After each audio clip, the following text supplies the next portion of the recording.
결혼 5년 차, 시어머니와 함께 살게 된 나는 매일 전쟁을 치르고 있어요. 외식 하나, 선물 하나에도 분위기가 바뀌고 이게 정상인가요? 밖에서 잠깐 라면을 먹겠다고 했더니 시어머니는 전화를 끊고 3일 동안 말도 안 하셨어요. 내가 정성껏 차린 밥상도 방으로 가져가 보았지만 외면하시고 TV만 보며 신음하시죠. 남편은 그저 엄마가 서운해서 그러는 거야. 내 말은 듣지 않고 점점 엄마 편만 들기 시작했어요. 결혼 4주년, 남편이 나에게 원피스를 선물했는데 시어머니는 나는 왜 선물이 없냐? 일주일 동안 단식과 침묵을 이어가셨어요. 남편은 엄마가 너 때문에 굶는다. 나에게 맞추라 하죠. 그제야 깨달았어요. 나는 이 집에서 완전히 고립되어 있었다는 것을. 이 상황에서 내가 선택할 수 있는 길은 무엇일까요? 끝까지 보고 싶다면 전체 영상에서 확인하세요. 당신이라면 나처럼 버틸 수 있을까요? 저는 38살, 이름은 신여진입니다. 누군가 제 인생을 한 문장으로 설명해 보라고 한다면 이렇게 말할 것 같아요. 조용히 살아가고 싶었지만 조용히 살게 두지 않는 사람들이 있었다. 제 인생은 특별하지도 화려하지도 않습니다. 다만 조용하게 흐르는 강물처럼 어느 방향으로든 흘러가면 되겠거니 생각하며 살아왔어요. 남들보다 욕심이 많지도 않고 손해를 보면 억울하긴 해도 오래 끌고 가는 성격도 아니었죠. 그저 평범한 일상을 지키며 살고 싶었습니다. 그게 제 소박한 바람이었습니다. 남편을 처음 만났을 때 저는 이런 사람과라면 오래 갈 수 있겠구나 싶은 안도감을 느꼈습니다. 말수가 적고 누구 편도 확실히 들지 않는 성격. 때로는 답답할 정도로 중립적인 태도가 오히려 저에게는 안정감을 줬습니다. 결혼 5년 차인 지금 돌이켜보면 그 중립이라는 것이 저에게 얼마나 가혹한 무게가 되었는지 그땐 정말 몰랐습니다.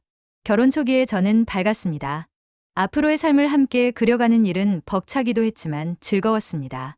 남편 집안과도 특별한 문제가 없었고 시댁 식구들도 저에게 사근사근하게 대해주셨죠. 특히 시어머니는 저를 볼 때마다 환하게 웃으며 이렇게 말하곤 했습니다. 우리 며느리 마음씨가 곱네. 요즘 이런 사람 드물어. 저는 그 말에 단순히 기뻤습니다. 진심인지 아닌지 따져보려 들지 않았습니다. 누군가 나를 좋다고 말하는데 그 뒤에 담긴 의도까지 살피려는 성격은 아니었으니까요. 결혼 3년 차 되던 어느 날 시댁에 큰 변화가 찾아왔습니다. 시부모님이 황혼이혼을 하신 겁니다. 주변 사람들은 놀랐고 저도 놀랐습니다. 하지만 남편은 별 반응이 없었어요. 어릴 때부터 두 분이 사이가 별로였어. 그냥 오래 참으신 거지. 남편의 표정과 말투가 너무 담담해서 저는 오히려 낯설었습니다. 그렇게 큰 사건이면 마음에 파장이 있을 법한데 남편은 물 한 컵 마시듯 대수롭지 않게 넘겼습니다.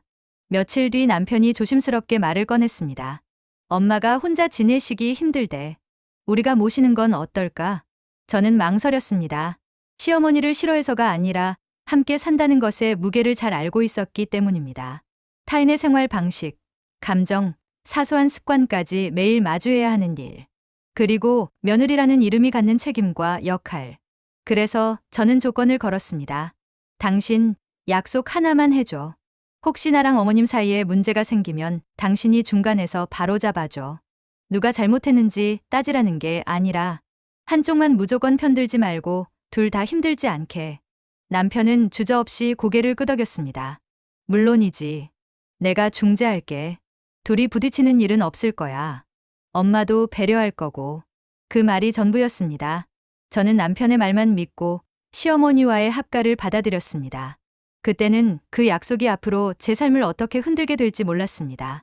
시어머니가 집으로 들어오던 날, 저는 온종일 집안을 정리했습니다.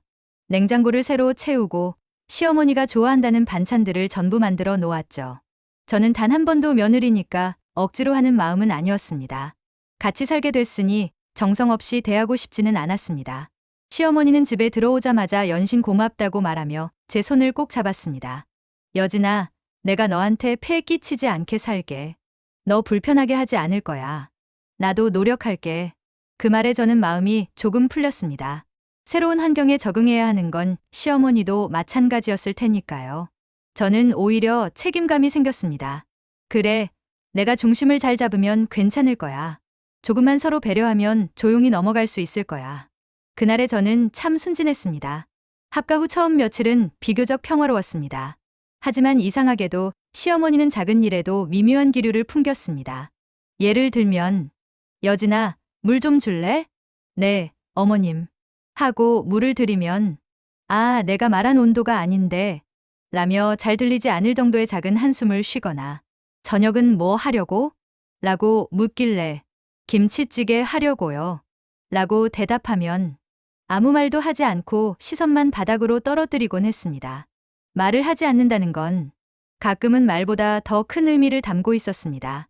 저는 어리둥절했습니다. 내가 뭘 잘못했나? 내가 모르는 뭔가를 건드렸나? 그런 생각이 하루에도 여러 번 들었습니다. 하지만 남편에게 말하면 이런 대답이 돌아왔습니다. 엄마 원래 좀 감정 표현이 서툴러. 너무 신경 쓰지 마.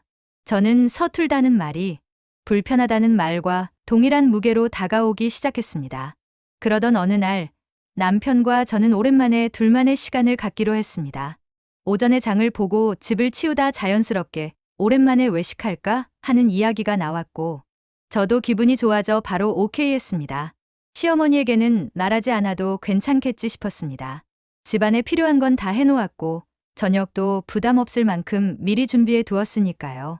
저는 그저 평범하고 자연스러운 일정이라고 생각했습니다. 남편이 시어머니에게 전화로 말했습니다.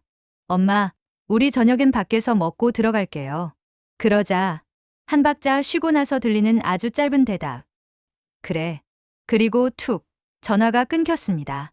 남편은 아무렇지 않다는 듯 휴대폰을 내려놓았지만 저는 그 짧은 순간에 스친 묘한 감정을 잊을 수 없었습니다.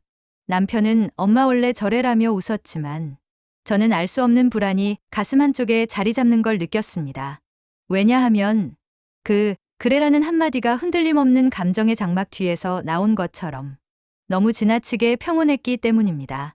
평온함이 아니라 정적진지였습니다. 그리고 정적 뒤엔 항상 파도가 밀려오기 마련이었죠. 그날 밤 집에 돌아왔을 때 시어머니는 방에서 나오지 않았습니다. 평소라면 TV 소리가 새어 나와야 했고 가끔은 거실로 나와 저에게 뭘 하고 있었는지 묻곤 했습니다. 하지만 그날은 아무 소리가 없었습니다. 저는 조심스럽게 방문 앞에서 말했다. 어머님, 다녀왔습니다. 저녁은 드셨어요? 대답은 없었습니다. 발소리도 기척도 없었죠. 문을 얇게 통과해 나오는 공기마저 무거웠습니다. 저는 그때 알았습니다. 시어머니가 단순히 감정 표현이 서툰 것이 아니었다는 걸. 그보다 훨씬 깊은 곳에서 말 대신 조용한 불만과 묵묵한 압박이 스며들고 있다는 걸. 그리고 그 불편함의 실체는 아무 말도 하지 않는 침묵이라는 형태로 다가왔습니다. 그날 남편은 아무렇지 않게 말했습니다. 엄마가 좀 서운한가 보네. 뭐, 괜찮아. 풀리면 또 괜찮아지겠지. 저는 남편을 바라봤습니다. 잠시 동안 아무 말도 할 수 없었습니다. 남편의 표정은 어렵게 느껴지는 어떤 감정도 담고 있지 않았고, 그저 상황을 가볍게 넘기는 사람의 얼굴이었습니다. 하지만 저는 알았습니다. 저녁에 집에 돌아와 아무 말 없이 방문을 닫아버리는 건 풀릴 일이 아니라는 걸, 그저 시작이라는 걸. 그날 이후 저는 시어머니의 작은 눈빛 하나까지도 신경 쓰게 되는 사람이 되었습니다. 그리고 제 안에서 아주 작은 균열이 생겼습니다. 처음에는 머리카락처럼 가늘고 보잘것없었지만 그 균열은 시간이 지날수록 점점 짙어지고 넓어졌습니다. 문제의 씨앗은 이미 뿌려져 있었습니다. 그리고 저는 그것이 얼마나 큰 나무로 자라날지, 그 나무의 그림자가 우리 가족을 어떻게 덮어버릴지 그때는 몰랐습니다. 저는 늘 누군가와 함께 지내다 보면 조금은 조율이 필요하다고 믿어왔습니다. 살다 보면 부딪힐 수도 있고 서운할 수도 있고 그 감정을 솔직하게 나누면서 관계가 단단해진다고 생각했어요. 하지만 시어머니와의 일상은 제가 생각하던 정상적인 관계의 흐름과는 전혀 다른 방향으로 흘러가기 시작했습니다. 합가한 지 몇 주쯤 지난 어느 날이었습니다. 남편과 저는 둘 다 오래 일한 뒤라 저녁을 준비하기 힘든 날이었죠. 그래서 간단히 밖에서 먹기로 했습니다. 세트 메뉴 먹고 들어가자. 요즘 너 너무 힘들어 보여. 남편이 그렇게 말하며 제 어깨를 톡 쳤습니다. 그 순간만큼은 오랜만에 결혼 초의 여유가 돌아온 것 같아 마음이 한결 가벼워졌습니다. 하지만 집에 돌아온 뒤 그 평온함은 산들바람 스치듯 사라졌습니다. 시어머니는 저희가 도착하기 전부터 식탁에 앉아 계셨습니다. 등받이에 기대지도 않고 식탁 모서리에 손끝을 올려둔 채 정면에 공허한 공간을 주시하고 계셨습니다. 저는 순간 멈칫했습니다. 방금까지 불이 꺼져 있던 거실에 갑자기 사람 하나가 앉아 있다면 누구든 놀랐을 겁니다. 어머님, 저희 다녀왔습니다. 제가 말을 걸자 시어머니는 천천히 고개를 돌렸습니다. 그리고는 아주 작은 목소리로 그러나 또렷하게 말했습니다. 배 안 고프지? 그 말에 담긴 의미를 저는 한 번에 알아들은 것 같았습니다. 나 빼고 둘이 먹고 왔네. 그런 울림이었죠. 그날 밤 시어머니는 1시간 넘게 식탁에 가만히 앉아 있었습니다. 아무 말도 아무 움직임도 없이 식탁 위에 놓인 작은 그릇들은 그대로 식어갔고 시어머니의 표정은 분명 기분이 상했음을 말해주고 있었지만 직설적으로 말하지는 않았습니다. 말 대신 고요함만이 방 안을 쓸고 지나갔습니다. 그 고요함 속에서 저는 묘하게 죄책감을 느끼기 시작했습니다. 나는 뭘 잘못한 걸까? 그저 바빠서 피곤해서 잠시 외식한 것뿐인데 하지만 그 순간 시작된 감정은 그 이후로 제게 하루도 편히 숨 쉬지 못하게 만드는 단초가 되었습니다. 이상 신호는 그날 이후 본격적으로 모습을 드러냈습니다. 처음에는 아주 작은 것들이었습니다. 여진아, 오늘 된장찌개 했어? 아니요, 김치찌개 했어요. 그래. 잠시의 침묵. 그리고 무표정한 듯하지만 분명 감정을 품고 있는 눈빛. 저는 그 눈빛을 피하고 싶어 일부러 싱크대로 향했습니다. 하지만 뒷모습으로도 느껴질 정도의 공기가 흐르는 건 피할 수 없었습니다. 또 어느 날에는 제가 시어머니가 좋아하신다는 나물 반찬을 만들었더니 공기 중에 떠다니는 듯한 목소리로 이렇게 말씀하셨습니다. 이건 내가 생각한 맛이 아닌데 그 말투는 제 음식 솜씨를 탓한다기보다 제가 시어머니의 기대에서 벗어나 있다는 걸 알리는 신호 같았습니다. 저는 그 말이 끝나고 난 뒤에도 한참 동안 찬장 문을 닫지 못했습니다. 별것 아닌 지적에도 마음이 솜처럼 축 늘어지곤 했죠. 갈등의 시작은 삐침이라는 형태로 찾아왔습니다. 처음엔 반나절 정도였던 시어머니의 침묵이 점차 하루, 이틀씩 길어지기 시작했습니다. 시어머니는 조금이라도 기분이 상하면 방문을 닫은 채 식사 시간에 나오지 않았습니다. 그리고 저는 방문 너머로 숟가락 닿는 소리조차 들리지 않는 허전한 집 안에서 혼자 밥을 먹어야 했습니다. 아침이면 남편이 말했습니다. 엄마, 어제 좀 서운했나 봐. 그냥 내가 먼저 말 걸어봐. 그 말은 내가 잘못했다는 말과 크게 다르지 않았습니다. 왜 항상 제가 먼저 다가가야 하는 걸까요? 왜 내가 먼저 풀어야 하는 걸까요? 저는 남편에게 이 질문을 할 수 없었습니다. 물어보는 순간 제가 예민한 사람이 되어버릴까 봐 겁이 났습니다. 그리고 그 침묵의 날들은 점점 길어졌습니다. 이틀, 3일, 길게는 닷새까지. 그동안 시어머니는 식사를 거부했습니다. 제가 밥상을 차려도 문은 굳게 닫혀 있었고 그 안에서 들려오는 것은 TV 채널을 넘기는 소리뿐. 그 소리는 마치 내가 뭘 하든 나는 받아주지 않겠다. 그렇게 말하는 듯 했습니다. 이상 신호가 지속되자 제 삶의 리듬은 서서히 망가지기 시작했습니다. 예전에는 퇴근 후 집에 오는 일이 지친 하루를 마무리하는 쉼 같은 시간이었습니다. 하지만 지금은 집 문을 열기 전 심장이 먼저 쿵 내려앉았습니다. 오늘은 괜찮을까? 시어머니는 또 기분이 상해 있을까? 남편은 또 나에게 이유를 묻지 않고 어머니 쪽만 이해하려 하겠지? 이런 생각들이 하루 종일 제 머리 안을 채웠습니다. 저녁 반찬 하나를 고를 때조차 마치 중대한 결정을 내리는 사람처럼 긴장하게 되었고 시장을 돌며 시어머니가 좋아하는 것과 싫어하는 것을 몇 번이고 떠올렸습니다.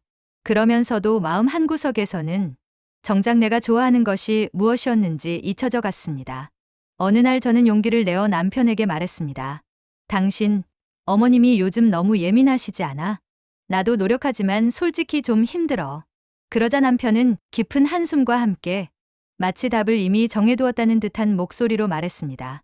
엄마가 왜 예민한지 생각해봤어? 혼자 살던 분이 갑자기 우리 집으로 오셨잖아. 적응하는데 시간이 필요하지. 잠시 침묵이 흘렀습니다. 저는 목이 메어 아무 말도 할 수 없었습니다. 남편의 말은 틀리지 않았습니다. 하지만 그 말 안에는 저를 위한 자리도 이해도 없었습니다. 내가 좀 더 참아줘. 그 말의 다른 표현일 뿐이었습니다. 그 대비적인 온도 차이 속에서 저는 결혼 생활의 중심에서 점점 밀려나고 있다는 걸 느꼈습니다. 처음엔 사소한 감정이었습니다. 오해가 있겠지, 지나가겠지. 그렇게 생각했습니다. 그러나 시어머니의 침묵이 길어지고 토라짐이 일상이 되어가고 남편의 태도가 변함없자 저는 어느 순간부터 하루가 시작되는 아침이 두려워졌습니다. 식탁에 놓인 빈 밥그릇을 보면 마음이 뚝 떨어졌고 문틈으로 스며 나오는 TV 소리만 들어도 심장이 쪼여들었습니다. 제가 아무리 노력해도 상대가 받아줄 마음이 없다면 그 노력은 딱 벽에 부딪혀 사라졌습니다. 그리고 그 벽은 점점 더 높아지고 견고해졌습니다. 갈등이 깊어질수록 남편과 저는 서로를 바라보는 시간이 줄어들었습니다. 같은 집에 있어도 각자의 방 안에 갇힌 사람들처럼 대화가 짧아지고 표정의 온도가 낮아졌습니다. 남편은 묻지 않았습니다. 제가 어떤 마음인지, 하루가 어떻게 흘러갔는지, 그리고 저는 감히 더는 말할 수 없었습니다. 말해도 돌아오는 건 제가 기대한 위로나 단단한 편들미 아니었기 때문입니다. 조금씩 남편과 저는 평행선처럼 멀어지고 있었습니다. 시간이 지날수록 저는 하나의 사실을 분명히 깨닫기 시작했습니다. 시어머니의 삐침은 단순한 기분이 아니었다.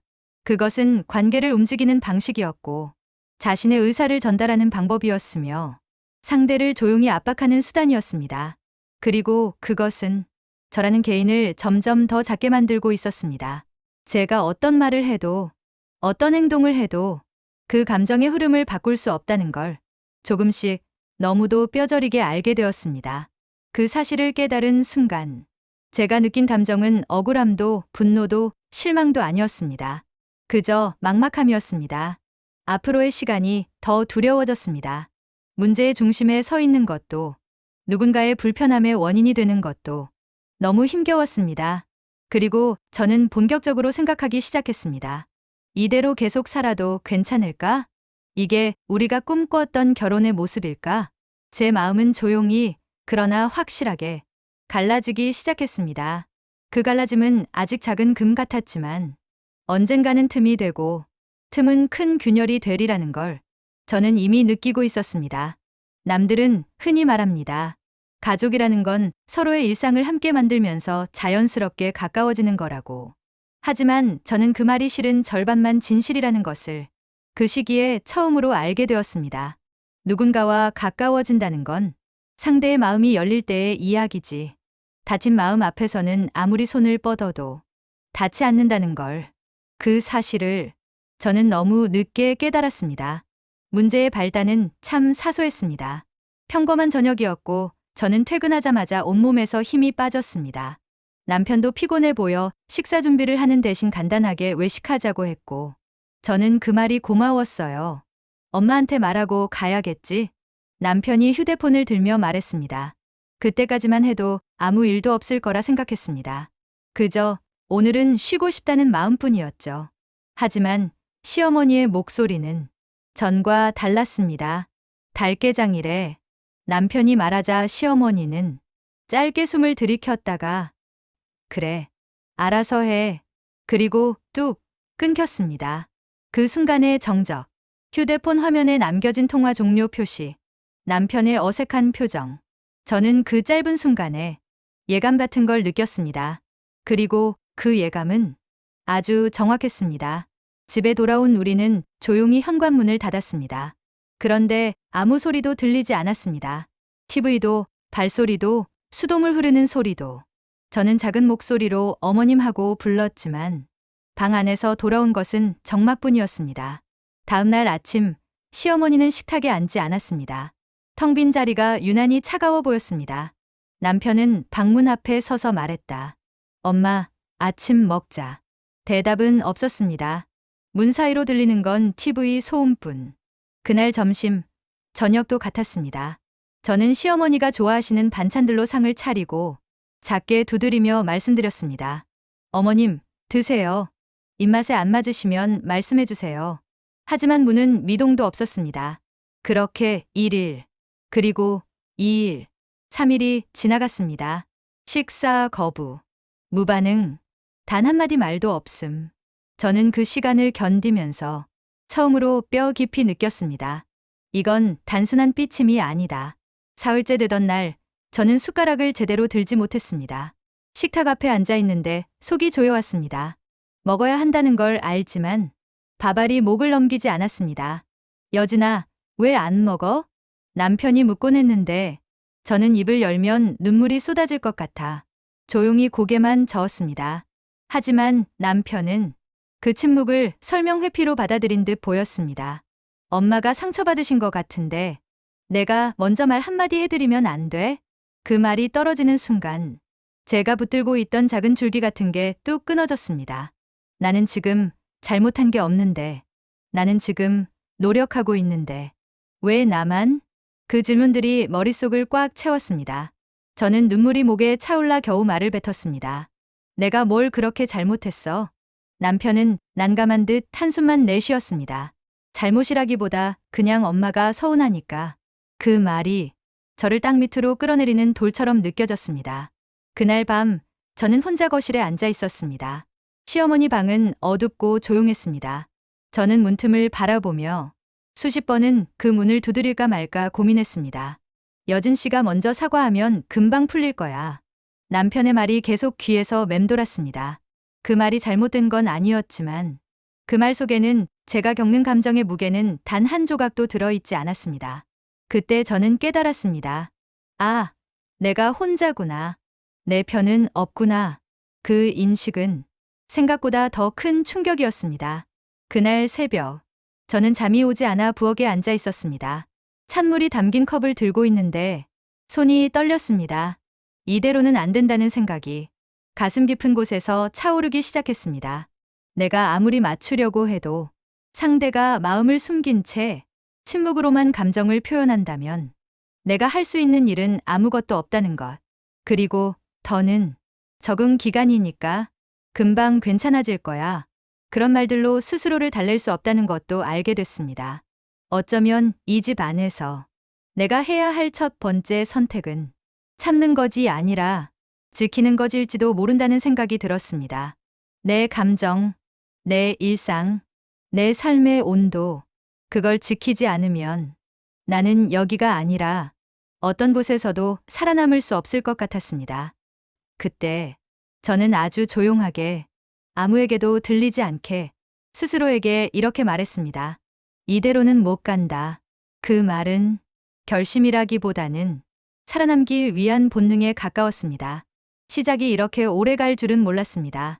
잠깐의 오해쯤으로 생각했던 일이 하루 이틀 지나면 자연스레 풀리리라 믿었던 일이 이제는 한 집을 가득 채우는 공기처럼 무게를 가진 고통으로 변하고 있었습니다.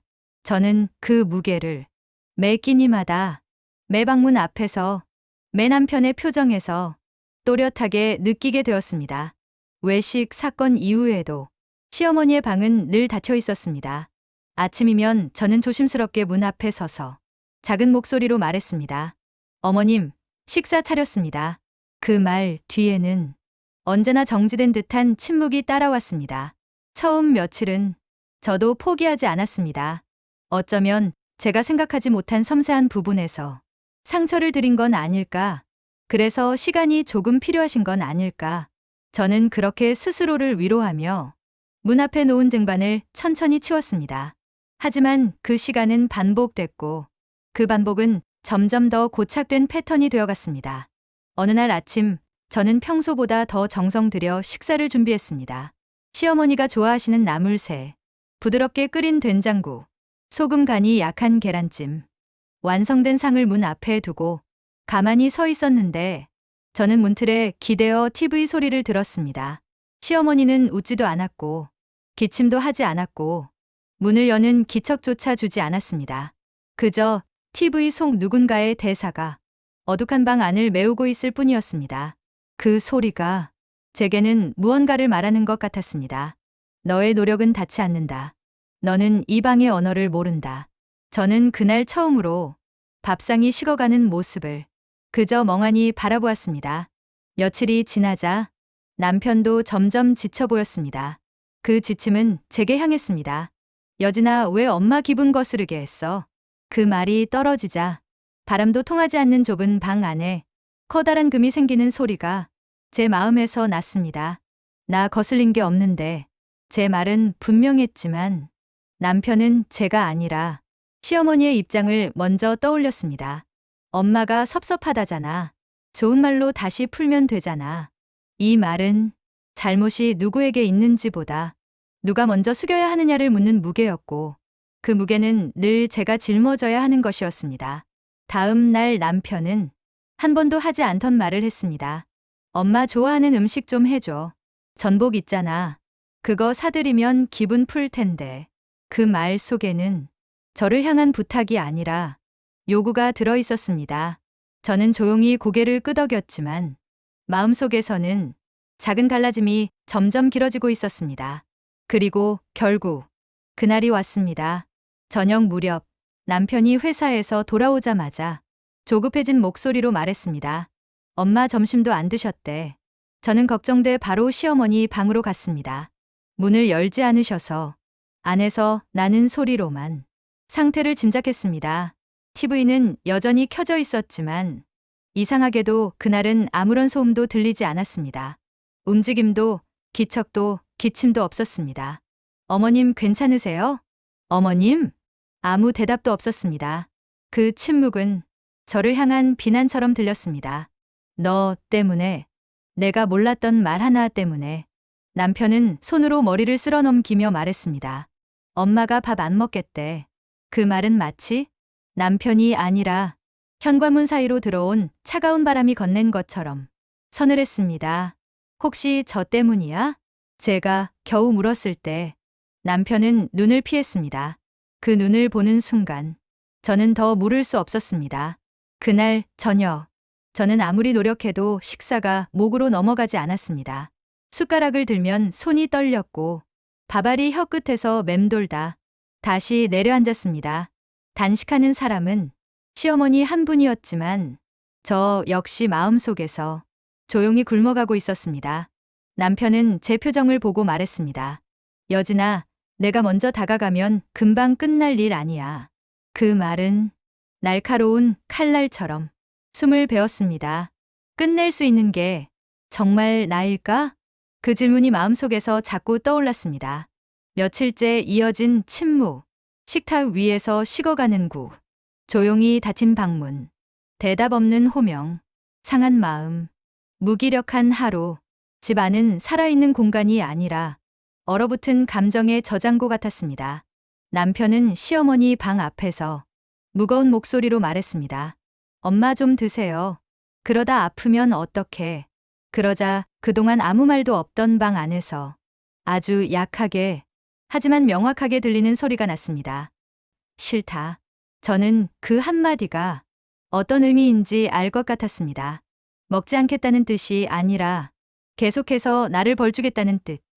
그리고 어느 날 밤 남편은 드디어 터뜨렸습니다. 우리 엄마 너 때문에 굶어 죽으면 어떡하냐. 저는 그 말이 너무 충격적이어서 숨이 막히는 듯 가슴이 조여왔습니다. 나 정말 그런 의도 아니야. 어머님이 왜 그러시는지도 모르겠고 말을 잇지 못했습니다. 남편은 제 말을 듣지 않았습니다. 그러니까 내가 더 잘했어야지. 엄마가 저렇게까지 한다는 건 그만큼 상처받았단 뜻이잖아. 그날 남편의 목소리는 한 번도 제가 들어본 적 없는 결이었다. 그 순간 저는 느꼈습니다. 아, 우리 셋이 아니라 나 혼자만 네모진 방 한가운데 서 있구나. 그날 밤의 공기는 정말 이상했습니다. 방마다 불은 켜져 있었지만 어디에도 따뜻함이 없었습니다. 전등 아래 놓인 식탁이 갑자기 아주 낯설게 보였습니다. 저는 스스로에게 물었습니다. 내가 뭘 더 해야 하지? 왜 아무리 해도 닿지 않을까? 대답은 없었습니다. 대답 없는 방처럼, 대답 없는 사람들처럼. 그저 혼자서 가만히 앉아 있다가 문득 저도 모르던 결심이 마음속에서 흘러나오기 시작했습니다.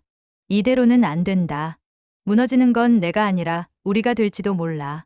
하지만 그 결심은 아직 형체를 갖지 않은 그림자에 불과했습니다. 단지 조용히 울리는 작은 신호였죠. 시어머니의 침묵은 단순한 감정 표현이 아니라 관계의 무기였습니다. 남편의 말은 중재가 아니라 압박이었습니다. 그리고 저는 그 두 사람 사이에서 설 자리를 잃어가고 있었습니다. 그 모든 흐름이 반복되며 하나의 패턴이 완성되었습니다. 섭섭함, 침묵, 단식, 남편의 압박, 제 고립. 그 구조는 누가 잘못했는지와 상관없이 제가 언제나 마지막에 남는 기울어진 저울이었습니다. 그 사실을 깨닫는 순간 저는 전보다 더 깊이, 더 정확하게 알게 되었습니다. 이 집의 문제는 오늘 시작된 게 아니다. 그리고 내 힘만으로는 절대 풀리지 않는다. 결혼한 지 4해째 되던 날 아침 공기는 이상하리만큼 맑았습니다. 하늘은 파랗게 열려 있었고 햇빛은 거실 바닥에 길게 그림자를 들이우며 평소와 다르지 않은 하루를 예고하는 듯 보였습니다. 하지만 저는 왠지 모르게 그날의 공기가 너무 조용해서 불길하다는 생각을 지울 수 없었습니다. 남편이 출근하기 직전 쑥스러운 표정으로 쇼핑백을 내밀었습니다. 포장지 위에 붙은 작은 리본이 흔들릴 때마다 희미하게 종이 냄새가 났습니다. 우리 4번째 결혼기념일이잖아. 남편은 말끝을 흐리며 제 눈치를 살폈습니다. 어색한 손길이긴 했지만 그 안에 담긴 마음은 분명했습니다. 오랜만에 느껴본 아내로서의 존재를 확인받는 순간이었습니다. 저는 가볍게 미소를 지으며 포장을 풀었습니다.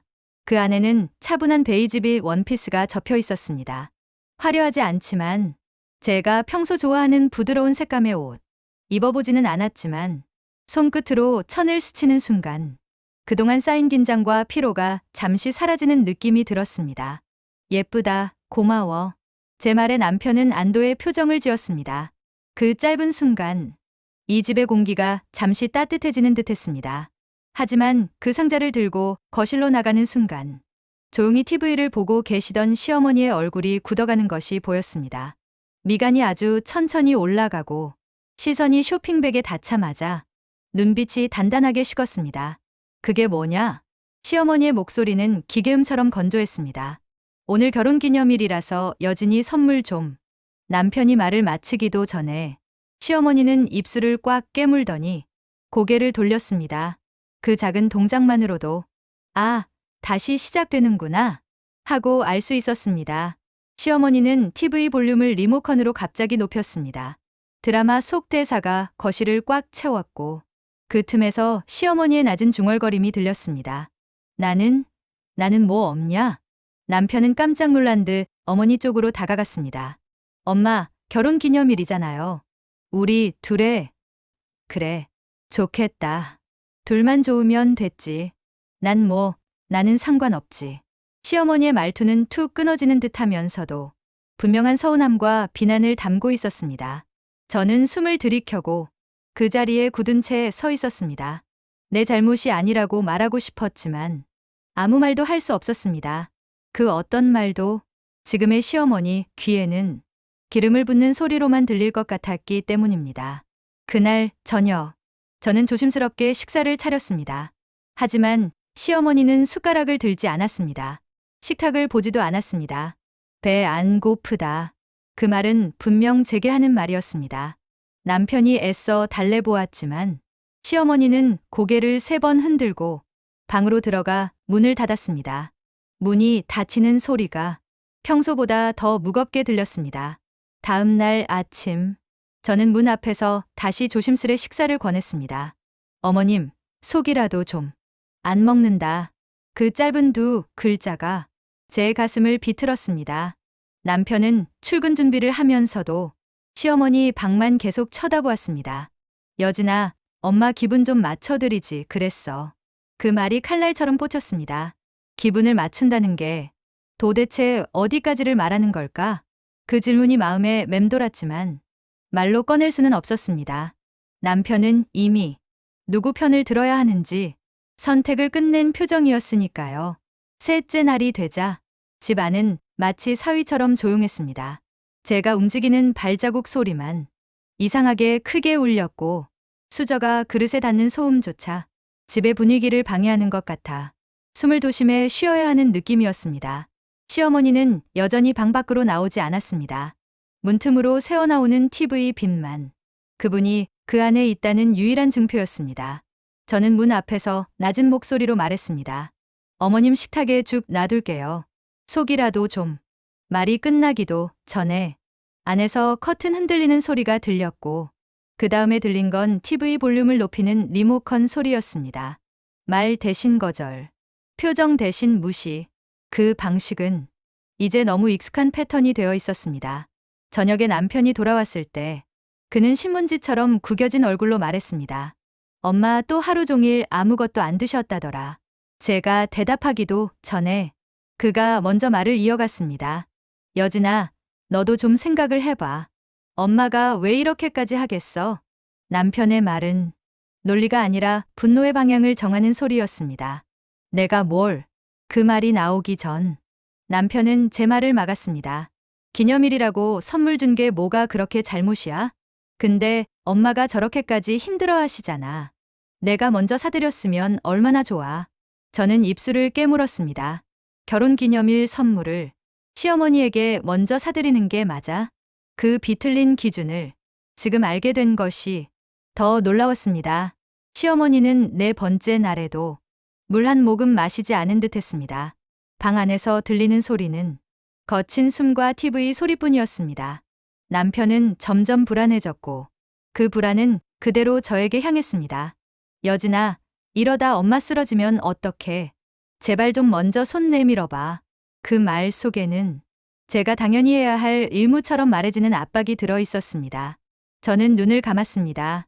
이건 화해가 아니라 무릎 꿇으라는 말이구나. 그 사실을 깨닫는데 오래 걸리지 않았습니다.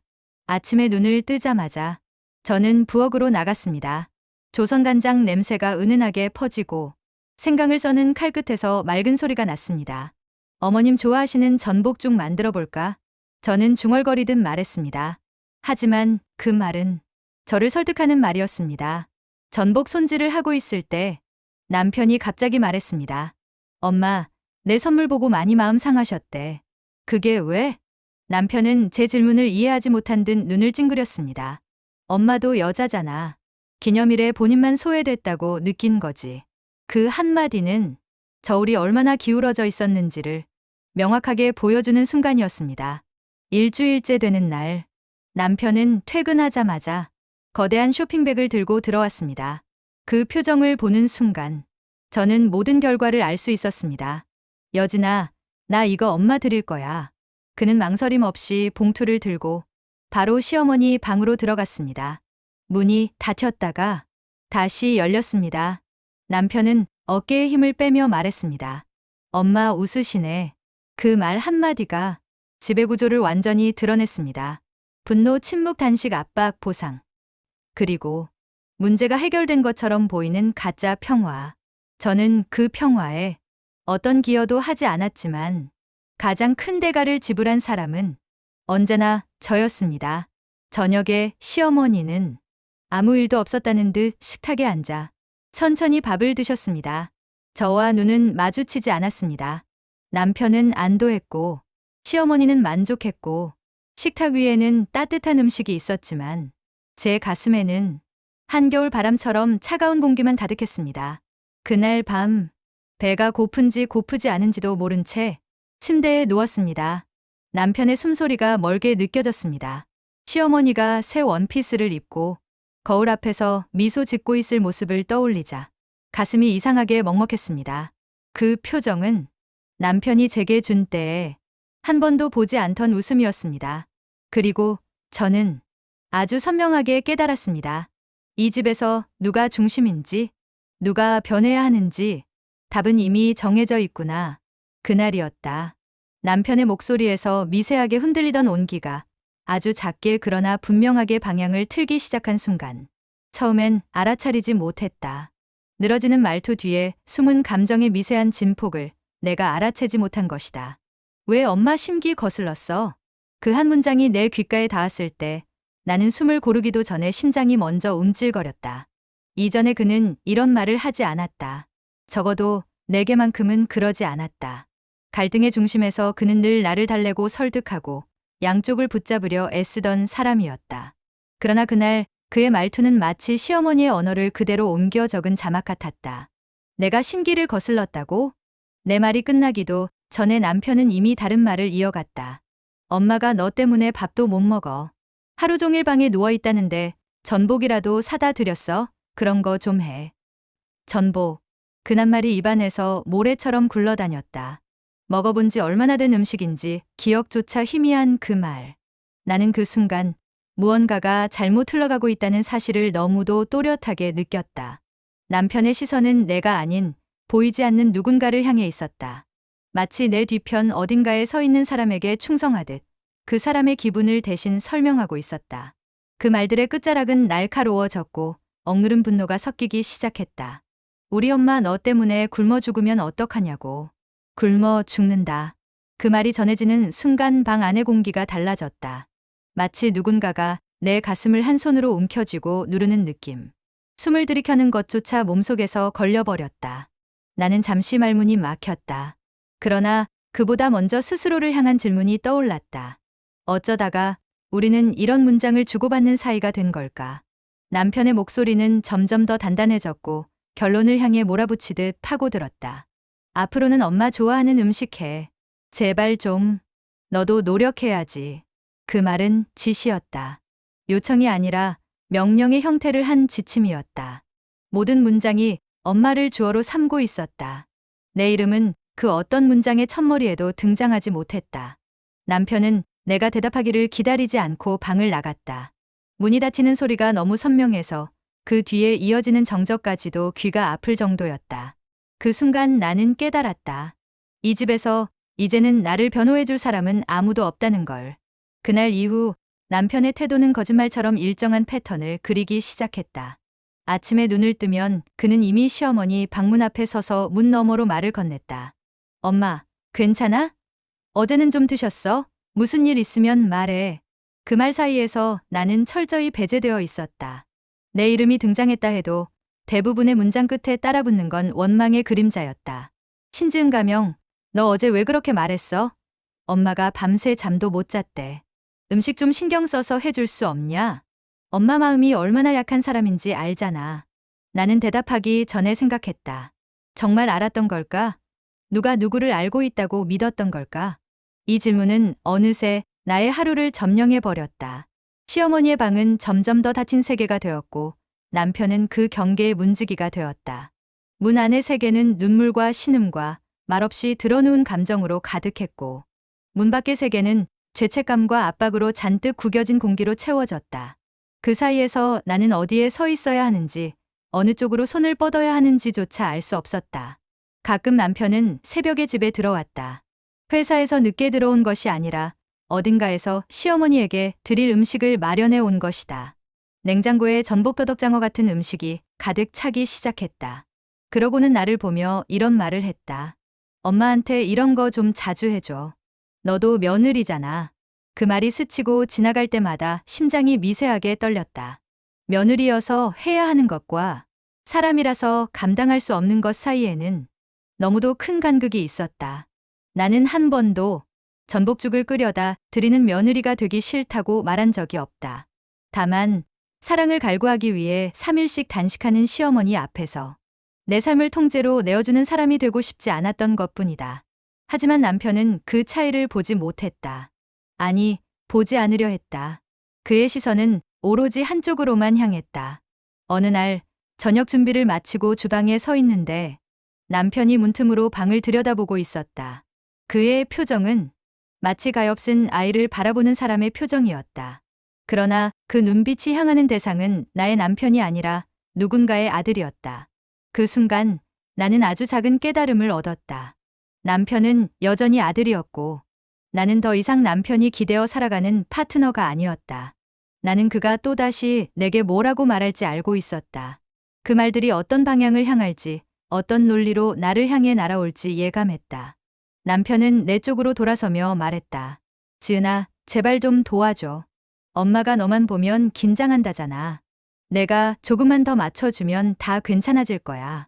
그 말을 들으며 나는 생각했다. 이제 내가 맞출 수 있는 선은 이미 사라졌다. 내게는 여유도, 여백도, 내 공간도 없었다. 그리고 그 순간 나는 깨달았다.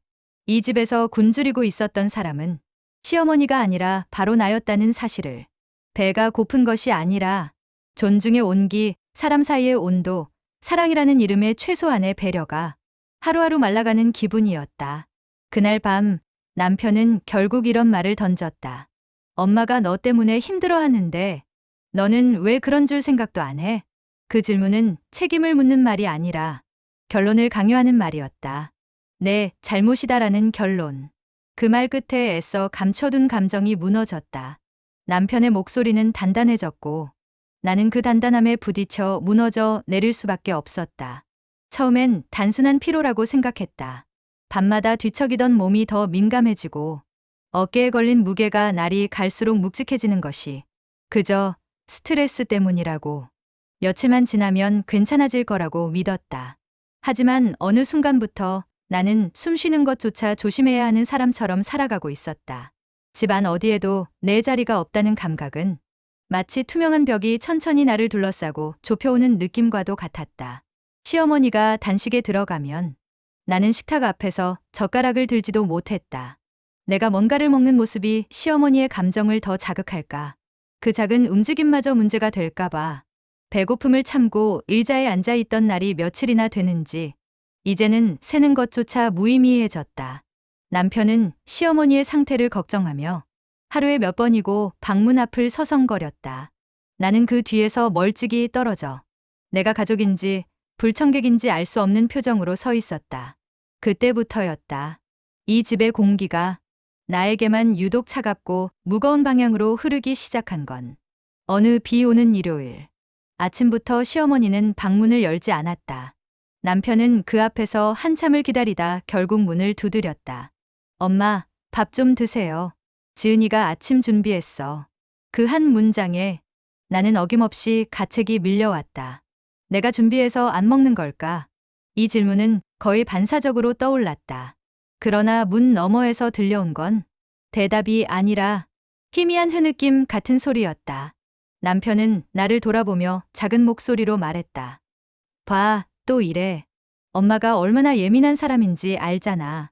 너도 좀 더 조심하면 안 돼? 조심. 그 말은 이미 내 삶을 집어삼킨 지 오래였다. 숨소리, 발걸음, 말투, 표정까지. 모든 것이 조심이 되어야만 굴러가는 삶. 나는 조용히 물었다. 어디까지 조심해야 해? 남편은 잠시 말문을 닫았다.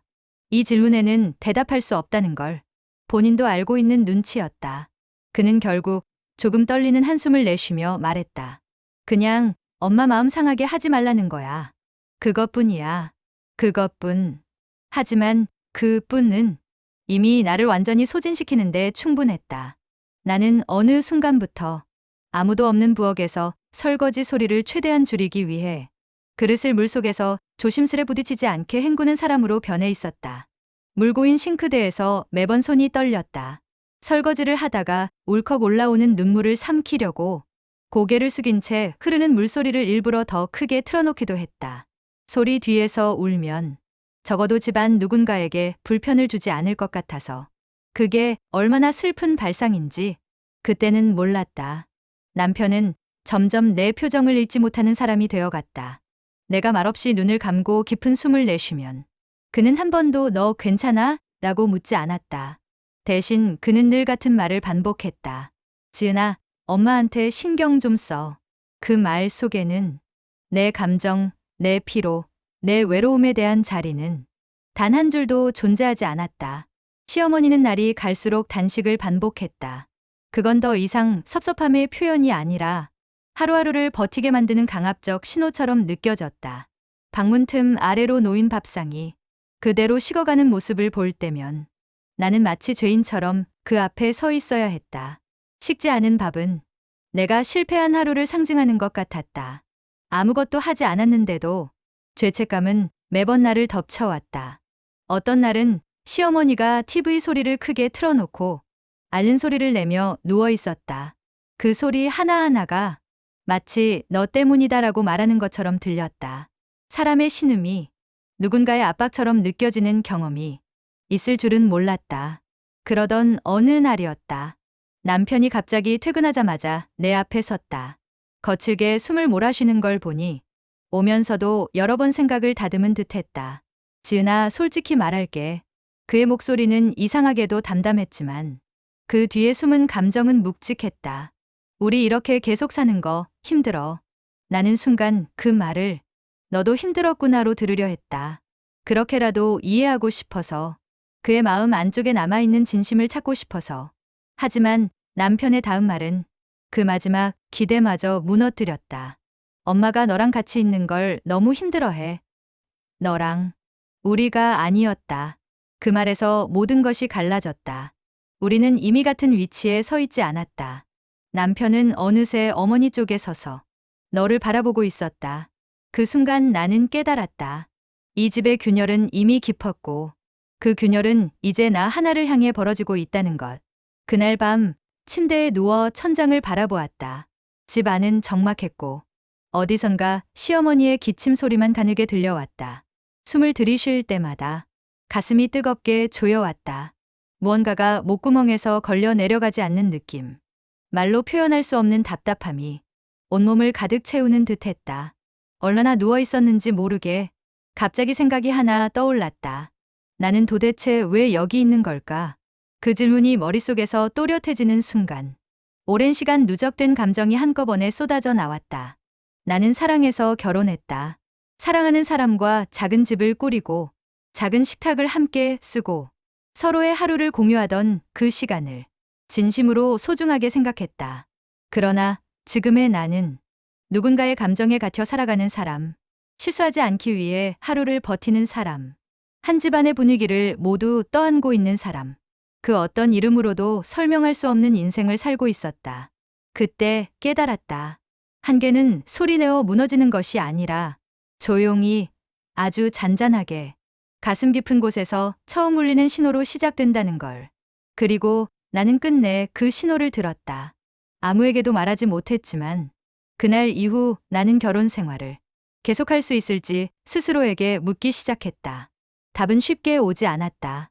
그러나 질문은 점점 더 또렷해졌다.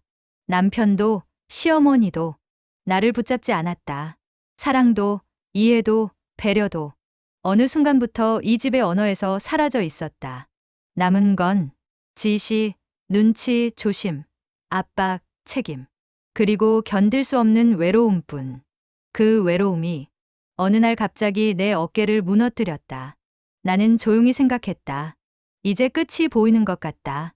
관계의 붕괴는 큰 사건으로 시작되는 것이 아니었다.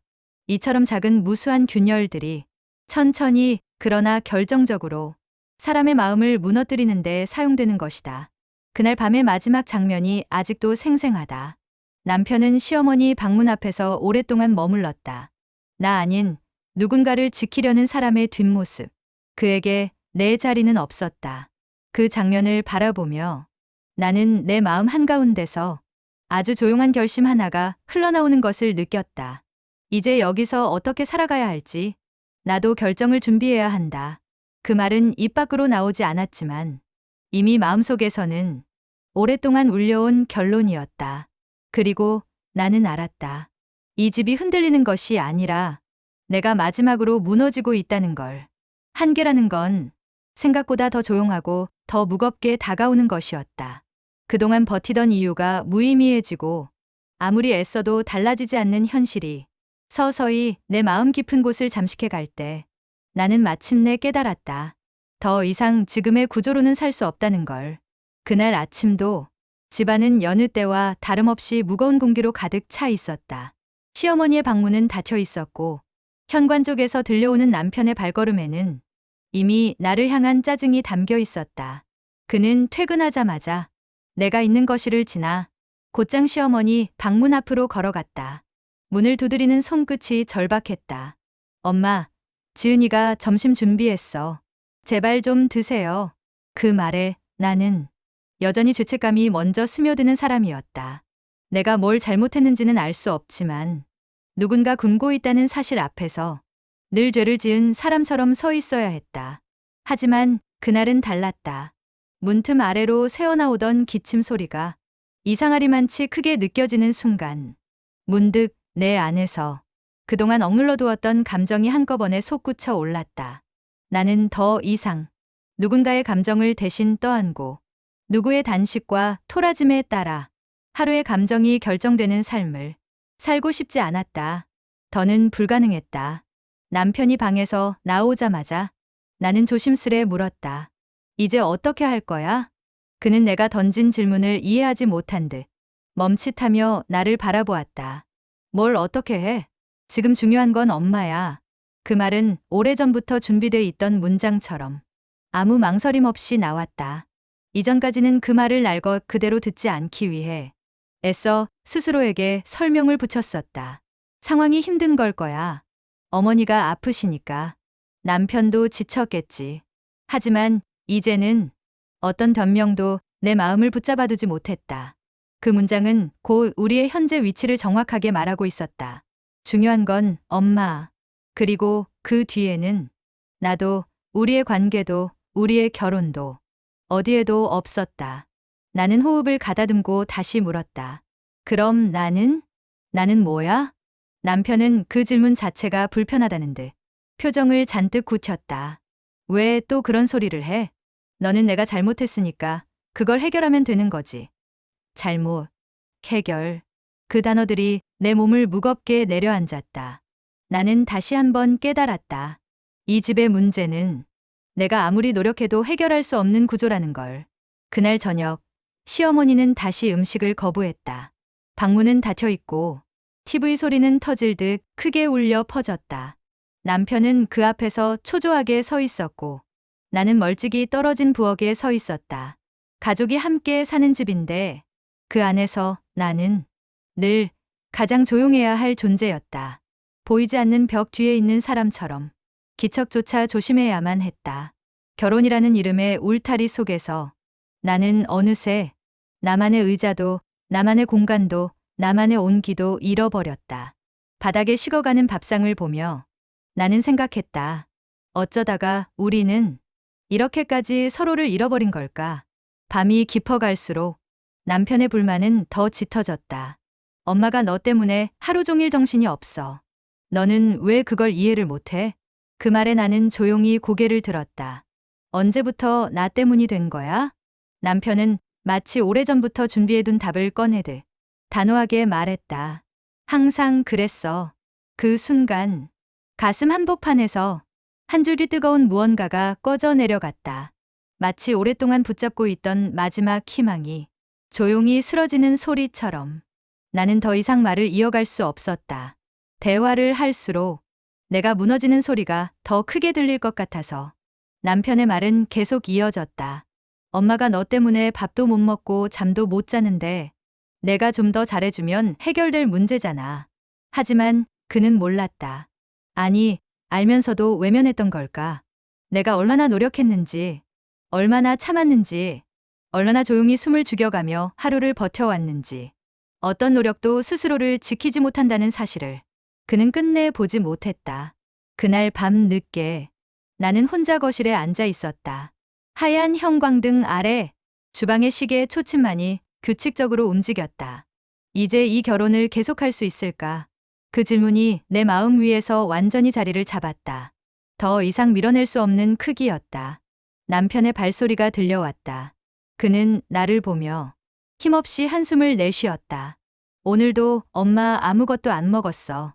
지은아, 이런 상황이 계속되면 우리 진짜 큰일 나. 나는 그의 말을 천천히 곱씹었다. 그리고 속으로 조용히 되물었다. 큰일은 이미 나에게 일어나고 있었는데 왜 아무도 그걸 보지 못할까? 나는 조용히 물었다. 그러면 나한테 원하는 게 뭐야? 남편은 한치의 망설임도 없이 대답했다. 엄마한테 잘해. 무조건 맞춰줘. 그게 우리가 살 길이야. 그 한 문장을 듣는 순간 나는 끝내 결심했다. 이제 선택해야 한다. 어떻게든 변화해야 한다. 이대로는 살아남을 수 없다. 그 선택이 어떤 결말을 향해 있는지 아직 명확하지 않았지만 하나만큼은 분명했다.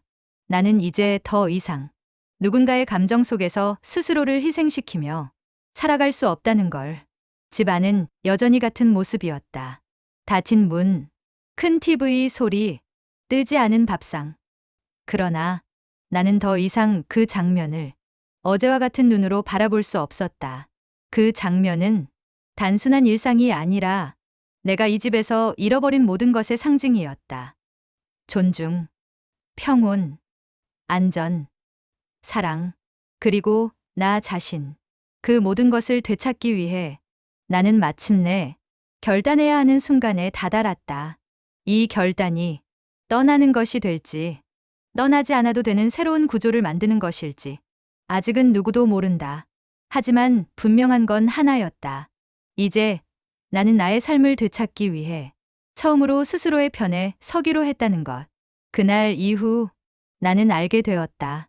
사람이 자신의 마음을 잃지 않고 살아가기 위해 때로는 멈추고 바라보고 선택해야 할 순간이 온다는 걸.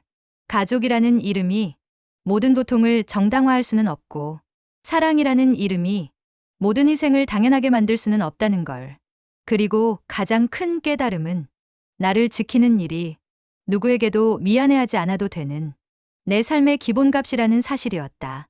이제 나는 조용히, 그러나 단단히 내 인생의 다음 페이지를 펼칠 준비를 하고 있다. 어떤 길이 내 앞에 놓이더라도 나는 적어도 한 가지는 분명히 알고 있다. 무너짐이 끝이 아니라 다시 살아가기 위한 시작이라는 걸.